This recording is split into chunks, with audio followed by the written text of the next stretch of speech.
as you can see, we have this palette off to the right of the tooth chart, and this is something else that can be totally customized by the practice. You can actually have this palette named, we have this in my demo environment, this palette is named General Dentistry. But you can actually, and as you see at this drop-down menu, this is another area where you can customize your palettes. You can have a palette that says, you know, have all of these buttons tied to ortho, or you can have one for oral surgery. It's just depending upon the office that we're talking with. All of these buttons that you see here, all these procedure codes are tied to SmartNotes.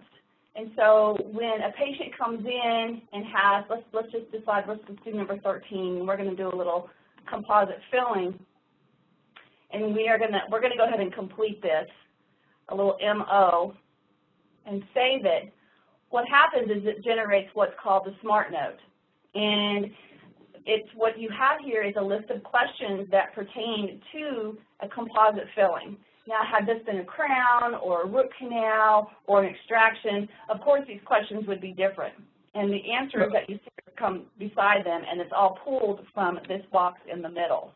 Okay, and one of the things, if I can jump in, that's interesting, this kind of supports the idea of what I call structured data or discrete data. So, for example, in these separate boxes, let's say later on down the line, you want to print out a report of everybody that used a certain topical. Because you entered it as different discrete data points, you should be able to slice and dice the data later on, correct?